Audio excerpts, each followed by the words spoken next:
Assalamualaikum warahmatullahi wabarakatuh. Assalamualaikum warahmatullahi wabarakatuh. Waalaikumsalam warahmatullahi A'udzubillah, bismillah, alhamdulillah, wassalatu wassalamu ala rasulillah wa ala alihi wa sahbihi wa man tabi'ahu amma ba'du. Kepada kawan-kawan muslim yang senantiasa kami muliakan, kegersangan manusia modern sekarang ini yang semuanya hidup kaitannya dengan digitalisasi. Dan di sini kalau kita tinjau dari Al-Quran, ini sudah terjawab nih. Bahkan nanti ada dimensi-dimensi lain yang belum terjawab, yang sudah tertulis di dalam Al-Quran. Hidup ini kan sebetulnya dari titik awal dan titik akhir. Wal awalu wal akhiru. Hidup ini bukan dari nol tapi dari titik. Makanya di dalam riwayat seorang kenal, yakni Sunan Kalijogo yang 500 tahun yang lalu hidup sampai sekarang namanya masih hidup. Itu mencari guru tentang titik yang ada di dalam baknya Bismillah. Nah, dengan bahasa Bismillah yang jumlahnya ada 70. Ini kita sebagai manusia dengan bahasa Bismillah ini kita mengukuhkan bahwa kita punya Tuhan.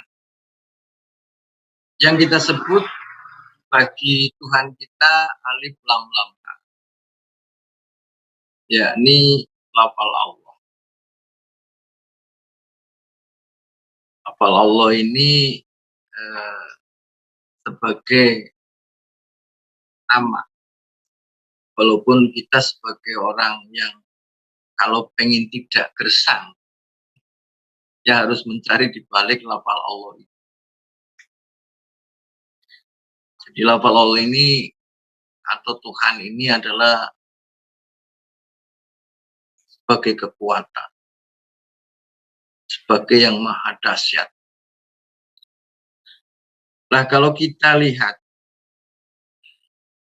kenapa kok ada hidup ini dari titik? Karena awal yaitu ada dalam titik baknya Bismillah. Kalau kita mau melakukan sesuatu pun harus, kalau pengen berkaya harus dengan Bismillahirrahmanirrahim. Memang sangat asik kalau kita bicara tentang titik, walaupun di dalam huruf-huruf lain ada titik. Tapi kesimpulannya bahwa kita melakukan sesuatu niat yang baik ya harus dengan Bismillah atau Bismillahirrahmanirrahim. Contoh dalam diri kita itu cahayanya ya ada dalam titik. Langit yang besar itu masuk dalam titik yang sangat besar. Laut yang sangat luas masuk dalam titik yang sangat kecil. Itulah menunjukkan bahwa Tuhan itu ada di dekat kita. Kita sebagai manusia yang banyak stressing ya, banyak ketakutan, ya kan, ketakutan hidup tuh. Bahwa kita sebagai umat yang beragama, Tuhan itu maha mendengar. Kita di dalam kehidupan ini, kita sebetulnya punya fase. Itu, fase kehidupan. Kita seperti lahirnya seorang baginda Muhammad. Setelah dinobatkan sebagai Nabi dan Rasul, bisa menceritakan dunia yang sudah dialami. Yakni Nabi Adam alaihissalam sampai Nabi Isa. Dan baginda Muhammad dalam hidupnya bisa menceritakan dunia yang belum dialami. Nah, fase pertama, kita itu ada yang namanya kitab Loh Mahfud. Loh Mahfud sudah tercatat. Ada bayi yang mau dilahirkan, namanya Inti Mudakir, kan? Itu jodohnya, matinya, rizkinya sudah tertanam di fase pertama. Itulah kitab Lauh Mahfudz di sana gitu. Seperti itu yang perlu kita kaji. Jadi fase Lauh Mahfudz saya artikan di sholat subuh. Dan fase kedua saya artikan di sholat duhur. Yakni di dalam kandungan. Kandungan seorang ibu. Pada saat pertemuan antara spermatozoon dan ovum dengan alif lam lam ha dengan lafal Allah ini muncullah 360 juta sel dalam kandungan itu yang jadi satu. Walaupun kemungkinan ada yang jadi 2 bahkan sampai 4 gitu. Tapi ini cerita umum saja. Itu di dinding rahim.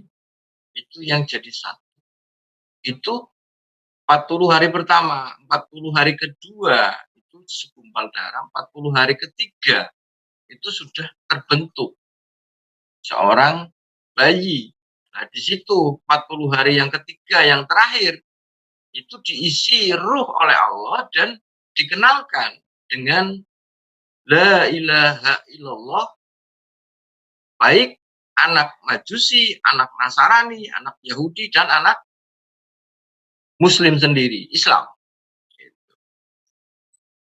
Berarti 120 hari secara medis juga diakui. 120 hari. Itu.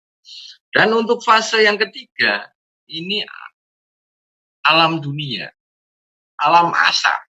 Pada saat kita di kandungan, ya kita betah kita. Betah. Mau dikeluarkan di dunia juga mungkin nggak mau kan. Kalau bayi yang sehat, itu nangis gitu. Itu kata Pak Haji Intik juga menangis tuh kalau yang bayi yang sehat. Gitu. Jadi itu betapa beratnya menjalani kehidupan yang mendatang. Ya harus dengan ingat la ilaha illallah. Fase yang keempat, ini setelah kita di alam asar, alam dunia ini, ya kita harus hati-hati. Kita kenapa kita mencari judul kegersangan spiritualitas manusia modern? Ini karena sudah jauh dengan la ilaha illallah. Kita harus mendekatkan diri, meningkat kepada fase yang keempat. Ini adalah alam barzah, alam kubur. Makanya di situ jelas bahwa hidup ini kita butuh Tuhan. Jangan jauhkan Tuhan, komunikasilah kepada Tuhan. Itu. Karena Tuhan ini tidak jauh dari urat leher kita. Yakni ya kajian kayak begini, kita memberikan pandangan-pandangan. Kita nggak usah takut memberi pandangan kepada orang lain gitu. Karena semua manusia itu punya empiris masing-masing, punya pengalaman masing-masing. Ini fase yang keempat ya di alam kubur. Nanti kita akan mengalami fase yang kelima, ya, yakni Isya. Jadi tadi maghrib itu, alam kubur maghrib. Saya ibaratkan maghrib, sholat maghrib. Itu makanya waktunya pendek kan. Itu alam barzah itu masih bisa dibantu anak yang soleh, ilmu yang bermanfaat, kan, termasuk amal jariah kita. Untuk fase kelima, yakni akhirat, itu alam isya.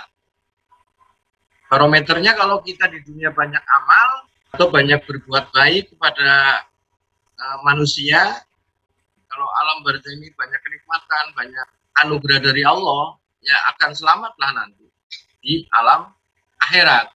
Kalau alam akhirat itu ya individu masing-masing, istri, anak, dan pembantu. Itu hanya amal kita. Gitu. Di Al-Baqarah ayat ketiga. Bismillahirrahmanirrahim. Alladzina yu'minuna bil ghaib wa yuqimuna sholata wa mimma razaqnahum yunfiqun. Nah, di situ tuh orang yang beriman itu harus yakin dengan adanya ghaib. Kalau udah yakin dengan adanya ghaib, baru sholat, baru zakat. Kan itu. Nah ini saya hitung ya. Dalam hitungan ghaib Kata ghaib ini ada tiga huruf. Ghin, ya, sama ba.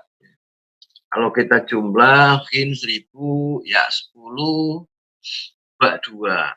Kalau dijumlah ada ya itu. Walaupun angka sama ini, angka Arabi, angka apa namanya? Angka yang biasa pun sama. Angka Ibrani juga sama. Itu walaupun angka Ibrani itu lebih banyak nama bukan bilangan nama.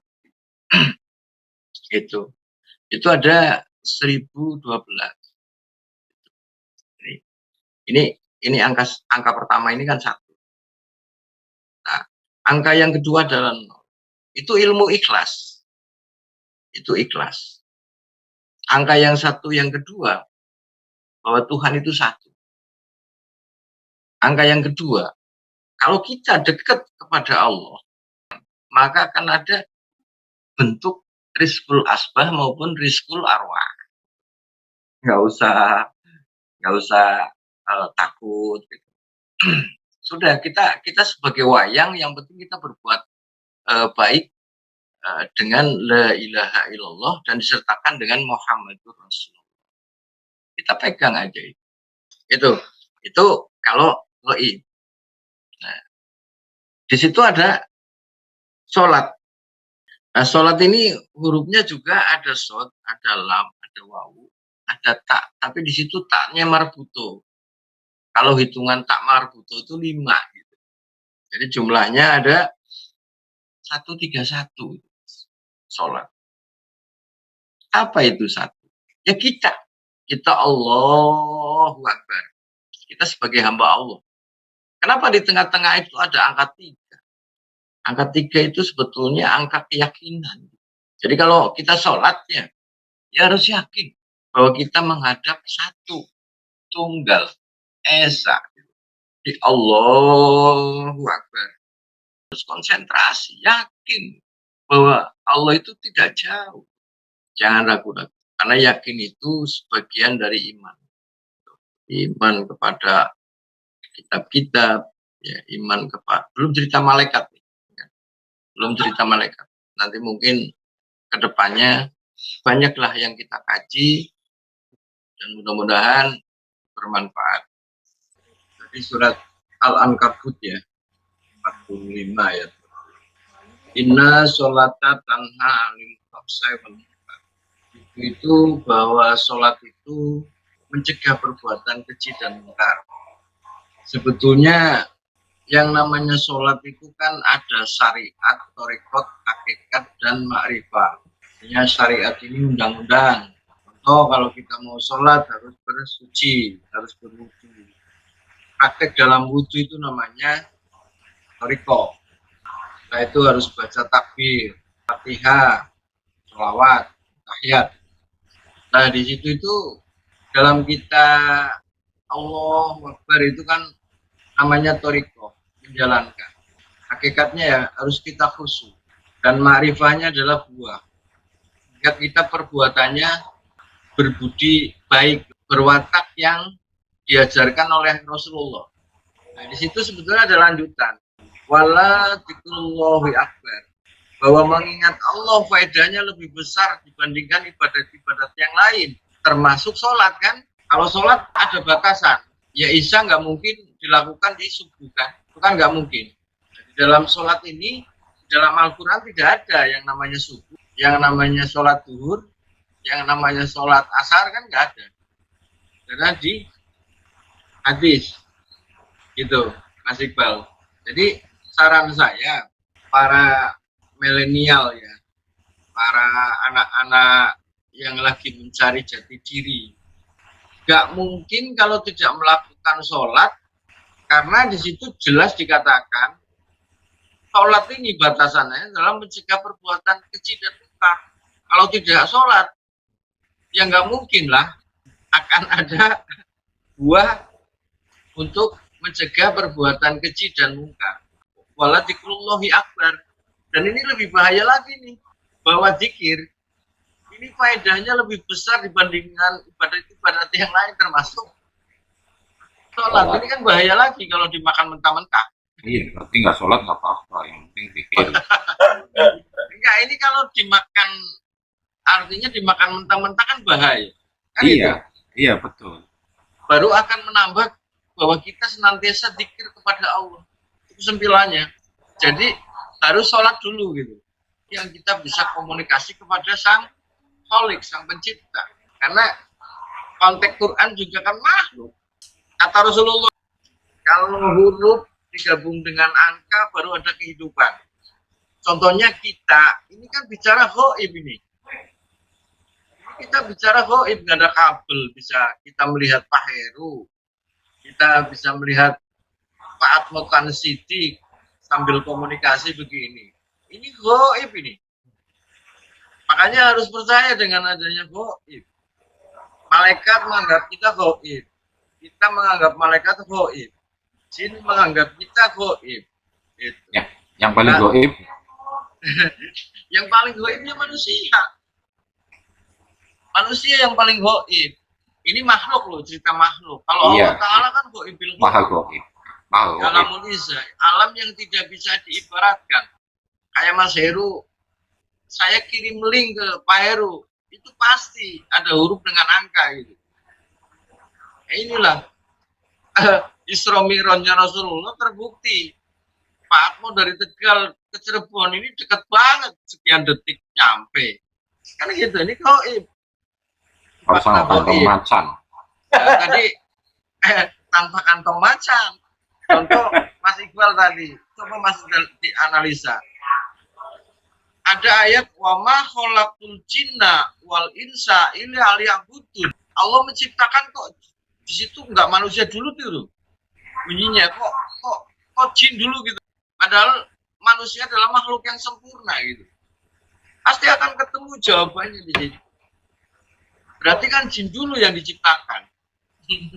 Bukan manusia. Ya kan? Ya ini dialog yang untuk membuat rimbunnya otak. Itu. Tadi jawaban Pak Atmo juga luar biasa. Jadi otak kita rimbun. Nah inilah manfaat Zoom, ya kan? Manfaat kita bisa dilihat dan data kita, sejarah kita itu nggak ada yang bisa ngapus kecuali Mbah Google. YouTube-nya bubar. Gitu. Jadi cucu kita bisa melihat, oh